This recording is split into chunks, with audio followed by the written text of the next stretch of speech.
sa Kanya'y naghahanda. Siya'y pag-ibig ng makapan. Alleluia,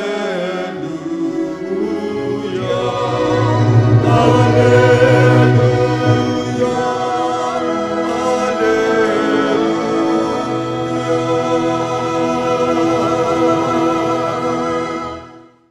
Sumainyo ang Panginoon. At sumainyo rin. Ang mabuting balita ng Panginoon ayon kay San Juan. Papuri sa iyo, Panginoon. Noong panahong iyon, nakatayo si Juan at ang dalawa sa kanyang mga alagad.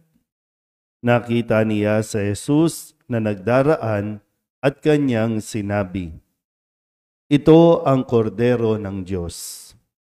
Narinig ng dalawang alagad ang sinabi niya at sumunod sila kay Jesus. Lumingon si Jesus at nang makitang sumusunod sila ay kanyang tinanong, "Ano ang hinahanap ninyo?" Sumagot sila, "Saan po kayo nakatira, Rabay?" Ang kahulugan ng salitang ito'y, "Guro." "Halika kayo at tingnan ninyo," ani Jesus.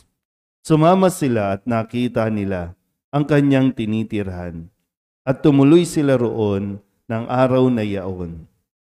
Nooy mag-iikaapat na ng hapon. Ang isa sa dalawang nakarinig kay Juan at sumunod kay Jesus ay si Andres, na kapatid ni Simon Pedro.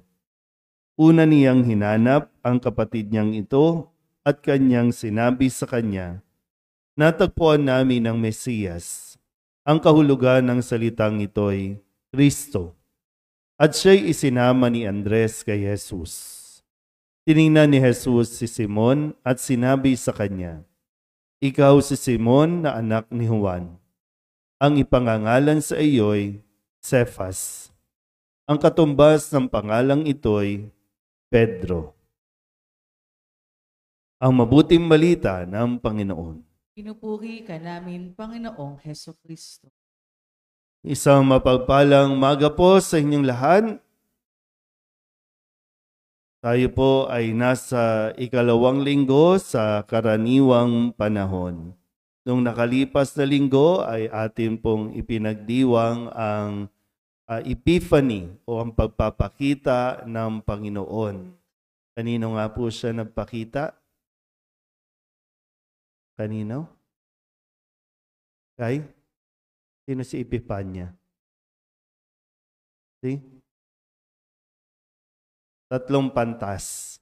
No, yung Magi, yung wise men, mula sa silangan, naglakbay, sa tulong ng tala, ng liwanag, ay kanila pong natagpuan ang batang si Jesus, kapiling ang kanyang ina.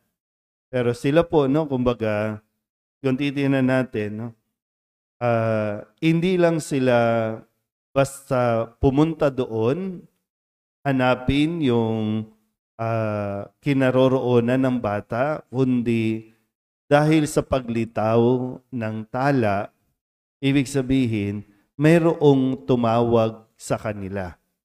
Mayroong imbitasyon sa kanila.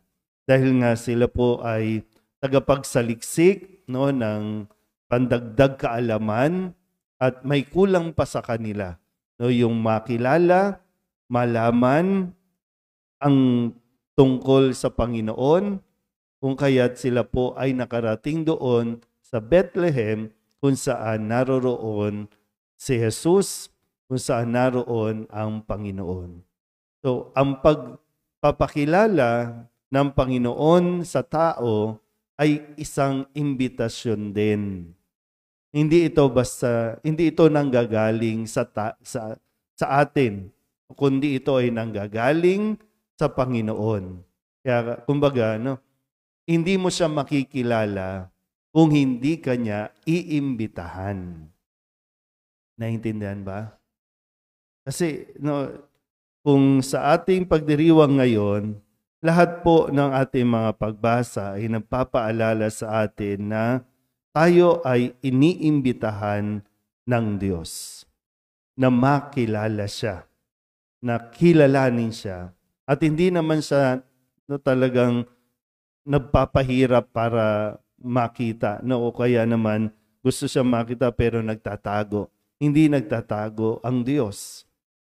Pero mayroong mga tao na magiging daan na gagamitin ng Panginoon para siya ay makilala. Tingnan po natin yung bawat pagbasa natin. Sa unang pagbasa, itong si Samuel, no? Hindi pa niya, sabi dito, no? Hindi pa niya kilala ang tinig ng Panginoon. Kasi sa lumang tipan, wala pang anyo, wala pang nakakakita sa mukha ng Diyos. Boses lang. Kaya nung siya po ay nakakarinig ng pagtawag, no, nalilito pa siya. Kung kaya, sa tulong ni Eli, no, ay ginabayan siya at sinabing, kapag narinig mo, sabi nga, marahil ang Panginoon ang tumatawag sa iyo. Kaya kung marinig mo ulit, ito ang sabihin mo, naririto ang iyong alipin, magsalita po kayo. At yun doon na nagsimula ng pagbabago sa kanyang buhay.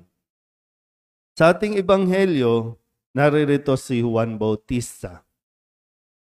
Nakakilala at kinilala niya si Jesus. Ang sabi ni Juan Bautista sa kanyang mga kasamahan, ito ang kordero ng Diyos.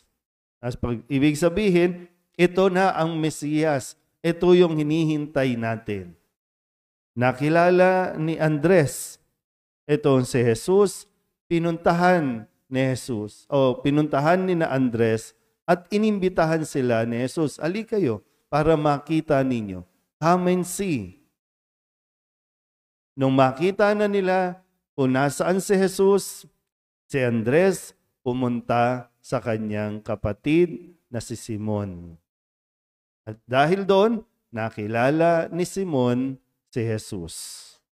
Na makilala ni Jesus, no, itong si Simon, doon rin nagkaroon ng pagbabago. Kaya mula, sabi dito, no, ipapangalan na sa iyo ay Cephas, Pedro, bato. Dahil siya yung magiging pundasyon din, siya ang magsisimula, mamumuno sa simbahang itatayo ni Jesus. Tingnan natin ulit, no? Nang makilala ni Samuel ang tinig ng Diyos, nagkaroon ng pagbabago sa kanyang buhay. Siya na ang pumalit kay Eli, siya na ang naging boses, tagapagpahayag, tagapaghatid ng mensahe ng Panginoon. Nang makilala ni na Andres at Simon, itong si Jesus, nagkaroon din ng pagbabago sa kanilang buhay. Ganito pala yung magiging daloy din at magiging buhay natin. Unang-una, inimbitahan tayo ng Diyos. Kaya tayo naririto, may nag-imbita sa atin. Pwedeng sa pamamagitan ng mga kasama ninyo, sa pamamagitan ng asawa, ng anak, ng kaibigan, naririto ka dahil sa imbitasyon ng Diyos. At tinanggap natin yung imbitasyon na yan. Pero kaya tayo naririto ay nais ng Diyos na makilala natin siya. Malinaw po ba? Pero hindi dito magtatapos. Kasi kung makilala natin ng Diyos, mayroon tayong misyon na ipakilala din si Jesus sa ibang tao. Lalo na dito sa lugar natin, napakaraming tao ang hindi pa kumikilala o nakakakilala kay Jesus. Ang kailangan natin, kailangan nating kumilos. Hindi ko alam kung ilan sa mga kapitbahay po ninyo ang alam ninyong nagsisimba. O ilan sa mga kapitbahay ninyo ang medyo sa kasawiang palad ay hindi napapahalaga o hindi nakikita yung idudulot ng pagsisimba kapag linggo. Ilan lang kayo, no? Halimbawa sa inyo, sa bahay ninyo, sa kapitbahay, ilang bahay mayroon diyan at ilang tao ang sa tingin ninyong wala lang, ngayon tulog pa, yung iba naghahanap buhay na, yung iba sasabihin na pahinga nila kasi napagod sila sa buong linggo. Hindi tayo pwede makontento sa ganito lang. O kumbaga, sarili lang natin ang iisipin na okay na kilala ko na ang Diyos, okay na ako. Hindi Meron laging kaakibat na misyon ang pagpapakilala ni Jesus sa tao. Sabi ni San Pablo sa ikalawang pagbasa, tayong mga nakikipag-isa kay Kristo ay kasama ng Espiritu Santo. At gamitin natin, sabi niya, gamitin natin ang ating mga katawan upang maparangalan ang Diyos. Napaparangalan natin siya kung siya po ay ating naipapakilala. Maraming paraan para maipakilala ang Diyos sa ibang tao. Kung kilala mo talaga.